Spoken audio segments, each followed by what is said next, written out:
Good morning friends. तो कैसे हैं आप सब। आज थोड़ी सी हेल्थ इशू है, फीवर है, तो इस वजह से थोड़ी सी एनर्जी मेरे में कम लग रही, इसी वजह से आज मैं अनेबल हूँ सामने आने के लिए भी।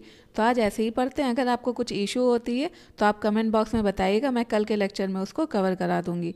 तो आज मैं लेकर आई हूँ कल ही के लेक्चर से, जो कि मैंने आपको G20 के बारे में और बाकी उससे रिलेटेड जितनी भी इंफॉर्मेशन है उन सब के बारे में बताया था। उसी से आज मैं क्वेश्चन भी पूछने वाली हूँ ताकि पता चले कि आप कितना रिवीजन करते हैं। और ये क्वेश्चन यूपीएससी में 2020 में आ चुका है। तो चलिए देख लेते हैं ये question. In which one of the following groups are all 4 countries. G20 का फुल फॉर्म क्या है ये मैंने आपको कल बताया था, तो कमेंट बॉक्स में आप बताइएगा। तो इनमें से कौन से 4 देश हैं जो कि G20 के सदस्य हैं। तो आपका ऑप्शन हो जाएगा A Argentina, Mexico, New Zealand and Turkey. Option 2 Australia, New Zealand, Malaysia and Iraq. यहाँ पे इराक आपका रह गया है तो वो आप कर लीजिएगा। Option 3 Brazil, Iran, Saudi Arabia, Vietnam and option 4 Indonesia, Japan, south Korea और सिंगापुर। तो इसका आंसर आपको देना है, क्योंकि मैंने कल इसको पूरी डिटेल में पढ़ाया था। तो अगर आपने मेरे लास्ट के वीडियोस को नहीं देखा है तो डिस्क्रिप्शन बॉक्स में उन सारे वीडियोस की लिंक है। और साथ ही साथ अगर आप इसकी PDF चाहते हैं तो डिस्क्रिप्शन बॉक्स में टेलीग्राम का भी लिंक है, आप वहाँ से जाकर इसकी PDF को डाउनलोड कर सकते हैं। तो चलिए शुरू करते हैं आज का इम्पॉर्टेंट लेक्चर, जिसमें हम 9 दिसंबर के सारे इंपॉर्टेंट इवेंट्स को कवर करने वाले हैं। जिसमें पहला क्वेश्चन हो जाएगा, which country has framed 1 province and 1 policy plan to handle financial risk. किस देश ने वित्तीय जोखिम से निपटने के लिए एक प्रांत एक नीति योजना बनाई है। तो आपका ऑप्शन हो जाएगा A India, B China, C USA and D UK। तो मैंने आपको ये मैप के साथ हिंट भी दिया हुआ है कि आप जान भी जाएंगे कि मैं किसकी बात कर रही हूँ। तो इसका आपका आंसर हो जाएगा बी चाइना। क्यों, वो भी देख लेते हैं। तो अगर रिपोर्ट के हिसाब से देखें तो चाइना के जो रेगुलेटर हैं वो चाहते हैं कि जो ये फाइनेंशियल रिस्क है उससे निपटने के लिए कुछ प्लान बनाया जाए। 1 प्रोविंस 1 पॉलिसी, अधिकारियों द्वारा स्थानीय यानी जो लोकल वहाँ के डेप्ट हैं तो उन मुद्दों से निपटने के लिए एक मैकेनिज्म इस्टेब्लिश करने के लिए प्रतिबद्ध होने के बाद आई है। नेक्स्ट है national crime record bureau functions under which union ministry. इसके बारे में मैंने आपको डिटेल में बताया था, तो ये आंसर आपका गलत नहीं होना चाहिए। यानी जो राष्ट्रीय अपराध रिकॉर्ड ब्यूरो है तो वो किस केंद्रीय मंत्रालय के अंतर्गत कार्य करता है। तो ये आपका ऑप्शन हो जाएगा A ministry of home affairs, ministry of women and child development, ministry of health and family welfare and ministry of justice. तो इसका ऑप्शन हो जाएगा A ministry of home affairs. और यहाँ से आपका डायरेक्ट क्वेश्चन बन सकता है।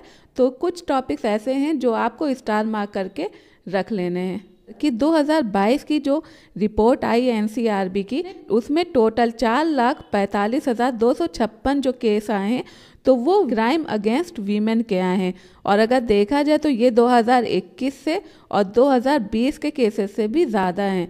और इसमें देखा जाए अगर 1 लाख पॉपुलेशन पर जो क्राइम अगेंस्ट वीमेन का जो रेट है तो वो लगभग 66.4 है। और जबकि जो 4 शीट इसमें फाइल हुई है तो वो लगभग आपका हुआ है 75। तो ये डेटा शो किसने किया है, NCRB ने 2022 की रिपोर्ट में। NCRB ministry of home affairs के अंदर काम करता है और इसमें जो majority of crimes against women है वो IPC, जिसमें जो सबसे ज़्यादा जो केसेस दर्ज हुए हैं वो हुए हैं जो औरत है उसके रिलेटिव्स या उसके हस्बैंड के द्वारा उसके साथ जो दरिद्रता हुई है, जो क्रूरटी हुई है उसको लेकर।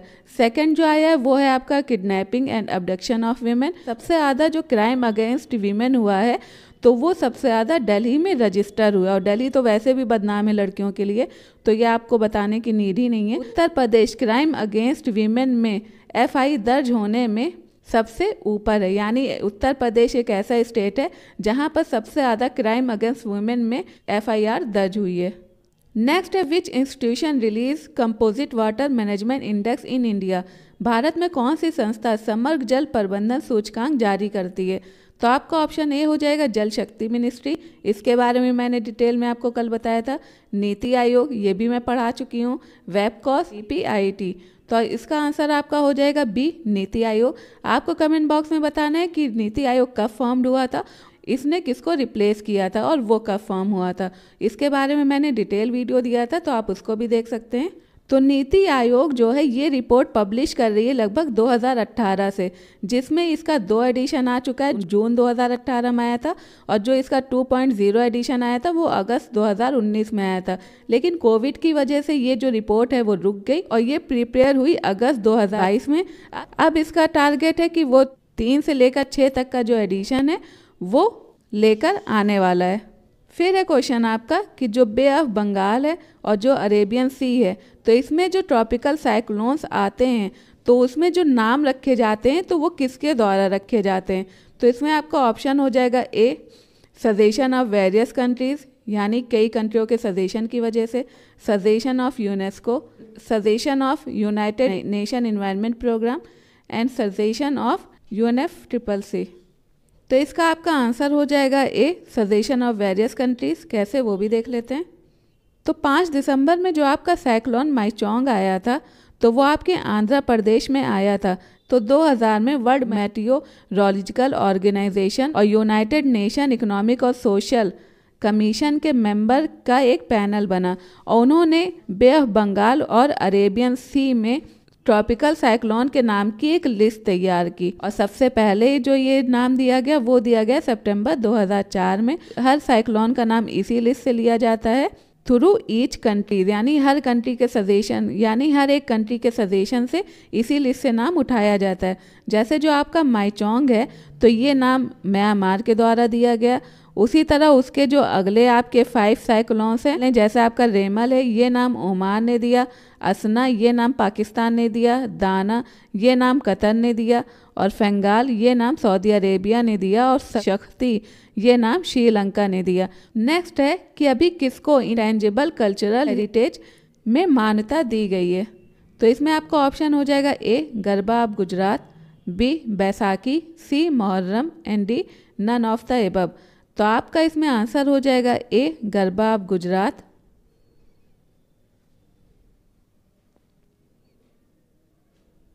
तो गरबा जो कि एक बहुत ही वाइब्रेंट और कल्चरली रिच डांस फॉर्म है, तो इसको अभी intangible cultural heritage of humanity जो कि यूनेस्को द्वारा दिया जाता है उसमें मान्यता दी गई है। और इसको ऑफिशियली जो रिकॉग्नाइज किया गया है वो intergovernmental committee for safeguarding of intangible cultural heritage की 18वीं मीटिंग जो कि 5 से 9 दिसंबर 2023 में हेल्ड हुई है, वहाँ पे दिया गया। और ये मीटिंग कहाँ हुई है?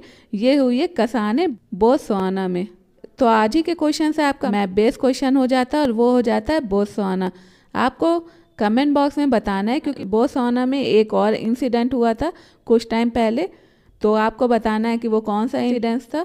और इसके बारे में जितने भी इम्पॉर्टेंट फैक्ट है आपको वर्ल्ड मैप में जाके इसको नोट करना है और कमेंट बॉक्स में भी इसके बारे में बताना है। तो कॉन्ग्रेचुलेशंस उन लोगों को जिन्होंने लास्ट तक वीडियो को देखा, क्योंकि इससे पता चलता है कि वो अपने एग्जाम को लेकर कितना ज़्यादा सीरियस है, कितने ज़्यादा डेडिकेटेड है। तो आज के वीडियो में बस इतना ही। आई होप आपको मेरा वीडियो पसंद आया होगा। अगर आपको मेरा वीडियो पसंद आता है तो आप मेरे वीडियो को लाइक एंड शेयर और चैनल को सब्सक्राइब करना ना भूलें। तब तक के लिए अपना ख्याल रखें, पढ़ते रहें। Thank you, bye bye.